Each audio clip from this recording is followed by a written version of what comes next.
අනාගතයේ අපිට මුහුණ දෙන්න සිද්ධ වෙන භයානකම සෞඛ්‍ය ගැටලුව ඔයා නිර්මාණය කරනවා. උණක් කැමිරසක් හදිච්ච ගම මම නම් ගිහලා ඇමොක්සිලින් කරලා බොනවා. එකෙන් හොඳ වෙනවා. හැබැයි අද මගේ පුතාටත් උණ හැදුනා. එයාටත් මේ බෙහෙත් එක අරන් දුන්නා. හැබැයි හොඳ වුන්නේ නැහැ. දැන් එයාට ගොඩක් අමාරුයි හොස්පිටල් එකේ බෙහෙත් ගන්නවා. මේ කතාව වර්තමානයේදී අපිට බහුලව ඇහෙන්න ලැබෙන කතාවක්. එහෙම වෙන්නේ කියලා හිතුවද? ඉතින් ඔයා සාමාන්‍ය උණක් කැමිරිස්සාවක් හදිච්ච ගම වෛද්‍ය නිර්දේශයක් නැතුව ඇන්ටිබයොටික් කරන් බොනවද? වෛද්‍ය නිර්දේශයකින් ගත්ත ඇන්ටිබයොටික් එක નિયમિત මාත්‍රාවෙන් සහ નિયમિત කාලය පුරාවට ඔයා සම්පූර්ණ කරන්නේ නැද්ද? එහෙම නැත්නම් ඔයාගේ ලෙඩේ පොඩ්ඩක් සනීප වෙච්ච ගමන් බෙහෙත් නතර කරනවද? එහෙම නැත්නම් වෙනත් පුද්ගලයෙක්ගේ වෙනත් රෝගයක් සඳහා නිර්දේශ කරපු ඇන්ටිබයොටික් එක ඔයත් තරම් බොනවද?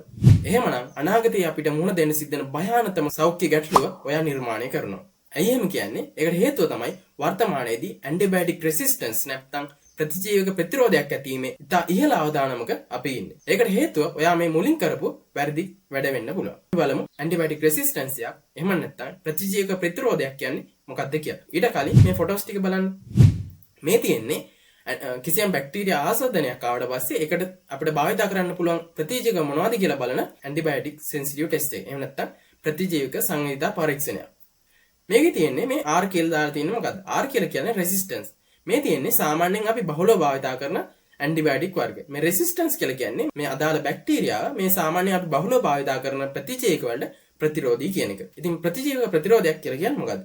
ප්‍රතිජීවක ප්‍රතිරෝධයක් කියලා කියන්නේ සාමාන්‍ය අපේ බැක්ටීරියා ආසාදන වලට ප්‍රතිකාර කිරීම සඳහා අපි භාවිත කරන්නේ බැක්ටීරියා නාශකම නැත්නම් ඇන්ටිබයොටික්. මේ ඇන්ටිබයොටික් වලින් මේ බැක්ටීරියා විනාශ නොවි ඔවුන්ට වර්ධනය වෙලා පැතිරෙන්න තියෙන හැකියාව තමයි ඇන්ටිබයොටික් රෙසිස්ටන්ස් එහෙම නැත්නම් ප්‍රතිජීවක ප්‍රතිරෝධය කියලා කියන්නේ. ඉතින් මේ ඇන්ටිබයොටික් රෙසිස්ටන්ස් එක ආවම අපිට තියෙන හානිය මොකද්ද? ඒ පිළිබඳව ඔයා හිතලා බැලුවද?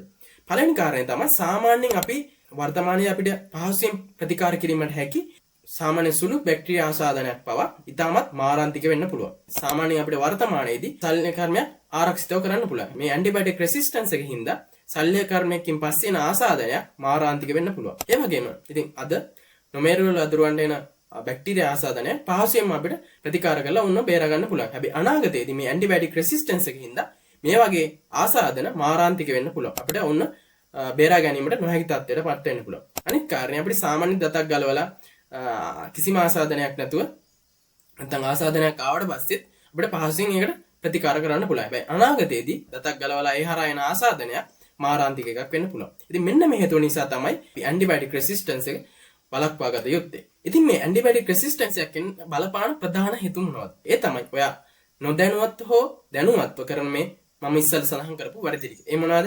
පළවෙනි එක තමයි සාමාන්‍ය උණක් කැමිරිසාවක් හැදුනම නිසි වෛද්‍ය උපදේශයක් නැතුව ඔයා ගිහලා ඇන්ටිබයොටික් ගයක් ගන්නවා.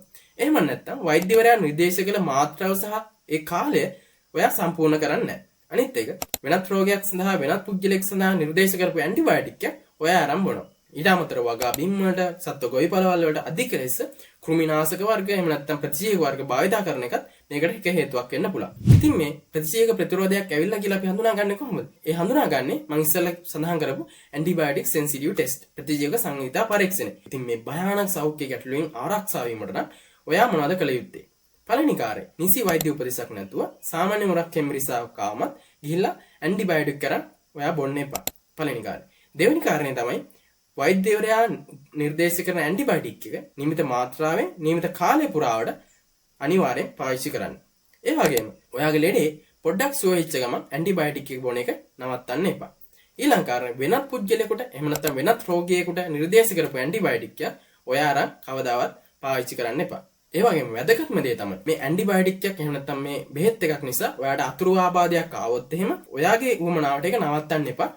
ගිහිල්ලා එම ඇන්ටිබයොටික් එක නිර්දේශ කරපු වෛද්‍යවරයා හමු වෙලා වෛද්‍යවරයාව දැනුවත් කරන්න. ඉතින් මේ විදිහට ඔයා කටයුතු කරනවා නම් මේ ඇන්ටිබයොටික් රෙසිස්ටන්ස් එක එහෙම නැත්නම් ප්‍රතිජීවක ප්‍රතිරෝධය ඇතිවීම ඉතාමත් පහසුවෙන් අපිට වළක්වා ගන්න පුළුවන්. ඒ සඳහා ඔබගේ දායකත්වයක් ලබා දෙන ලෙස ඉතාමත් ගෞරවයෙන් ඉල්ලා සිටිනවා.